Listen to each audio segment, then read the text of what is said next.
तर शेतकरी मित्रांनो नमस्कार. आज आपण बनकरांजा या ठिकाणी आलेलो आहोत. हे डॉक्टर साहेब तुमचा एकदा परिचय सांगा.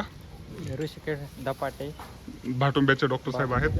आणि त्यानंतर मित्रांनो या ठिकाणी आपण आलेलो आहोत बालाजी नागरगोजे, जे की एक प्रगतशील नवयुवक शेतकरी आहेत. यांच्याकडं मित्रांनो आज 15 गायींचा गोठा आहे.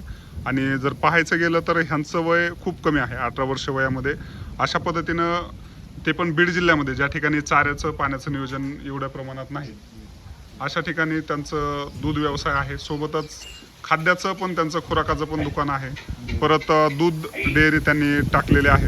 तर या सगळ्या गोष्टी करत असताना एवढ्या कमी वयामध्ये दूध व्यवसायात येणं आणि त्यानंतर अशा पद्धतीनं व्यवसायाला यशस्वी करणं ही एक जमेची गोष्ट आहे. आज प्रत्येकजण नोकरीच्या पाठीमागे लागलेला आहे. आणि आज 18व्या वर्षी तुम्ही या व्यवसायात आलात. तर सर आपल्याकडं आता सध्या किती गाय आहेत? आता 15 गाय आहे. 15 गाई. तर दिवसाचं कलेक्शन किती आहे आपलं सध्याचं? बाहेरचं का नाही घरचं स्वतःचं आपलं. स्वतःचं दोन्ही टायमात 200 प्लस 200 लिटर प्लस. हां. तर बघा शेतकरी मित्रांनो, आणि सुरुवातीला 1 वर्षापूर्वी आपल्याकडे किती घरच्या गाई होत्या?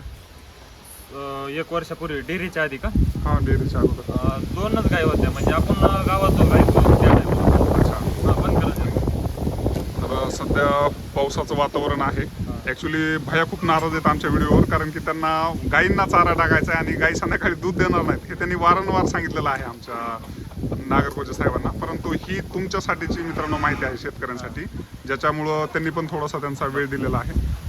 तर या ठिकाणी पाहू शकता वरून वाऱ्यासाठी असं ग्रीन कापड टाकलेलं आहे शेतकऱ्यांनी.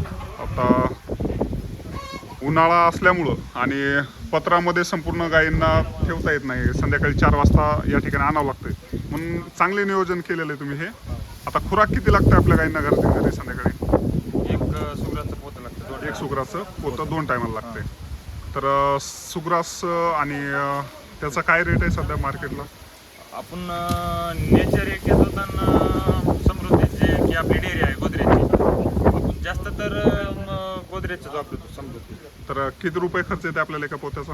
ते 1600 म्हणजे 1650 पोतं पडतं. 1650 रुपये. हां.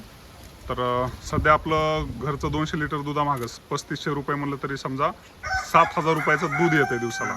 तर त्याच्यातून 1650 रुपये खुराकाचा खर्च जातो. 9 एकर शेती आहे तुमची, त्याच्यामध्ये तुम्ही 3 एकरमध्ये हिरव्या चाऱ्याचं नियोजन केलेलं आहे. आणि बाकी 7 एकर शेतीमधून जे काही कडबा बुसकट येतं ते पण वाळल्या चाऱ्यामध्ये घेतलेलं आहे. आणि कडबा पण तुम्ही बाहेरून विकत घेतलेला आहे. कडबा किती विकत घेतला सर तुम्ही? 1,500 घेतले.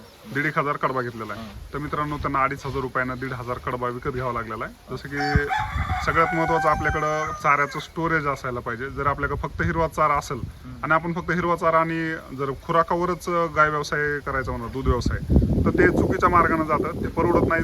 न परवडण्याचं मुख्य कारण म्हणजे जास्त प्रोटीनयुक्त आहार खाल्ल्यामुळं गायींमध्ये टॉक्झिसिटी होऊन जनावरांची मॉर्टॅलिटी पण होऊ शकते, जनावरं मरू पण शकतात. त्याच्यामुळे हिरवा चारा खूप गरजेचा आहे. जनावराला या ठिकाणी कॅल्शियम, मिनरल मिक्सर या गोष्टी पण हे शेतकरी वापरतात. तर नवीन जर कुणी दूध व्यवसाय करायचं म्हणत असेल तर तुम्ही काय सल्ला द्याल शेतकऱ्यांना? सल्ला म्हणजे काय, दूध व्यवसाय म्हणजे एक शेतकऱ्यासाठी वरदानच म्हणल्यासारखं. अच्छा, जोड व्यवसाय म्हणून खूप चांगला आहे दूध व्यवसाय. हां, दूध व्यवसाय. तर अशामध्ये जर आपण नवीन शेतकऱ्याला जर यायचं म्हटलं तर पहिल्यांदा गावातील लोकच, जवळचे भावकीतले असतील किंवा मग आपले मित्र असतील, तुम्ही हा व्यवसाय करताय, गाई सांभाळताय, असं टोमणे वगैरे मारत असतील, त्याला कसं फेस करत असता तुम्ही? फेस म्हणजे ते आपोआप फेस होतात ना, इन्कम जे पाहून रोज. अच्छा, पैसे पाहून. तर तुम्ही बँकेतून लोनसाठी ज्यावेळेस कॉल केलेला बँकेनं, तर त्याने डायरेक्ट तुमचं जे आउटगोईंग इन्कमिंग आहे ते सिबिल स्कोअर पाहून तुम्हाला फोन केलेला, आणि त्यांनी तुम्हाला इन्कम विचारलं, तुम्ही इन्कम किती सांगितलं त्यांना? 4 लाख रुपये सांगितलं. तर त्यांनी काय म्हटलं तुम्हाला? वर्षाचं नका सांगू, महिन्याचं सांगा. तर मित्रांनो, अशी जी फजिती आहे बँकेतील कर्मचाऱ्यांची, एक शेतकरी करू शकतो. तर खूप सुंदर, तुम्हाला पुढील व्यवसायासाठी शुभेच्छा. आणि आज तुम्ही लाख रुपये महिना कमवत आहात, सगळा खर्च जाऊन, याच्याबद्दल, आणि नवीन मुलांना पण हा व्यवसाय करण्यासाठी चांगला आहे, याच्याबद्दल शुभेच्छा. आणि थँक्यू. आजच्या व्हिडिओमध्ये एवढंच.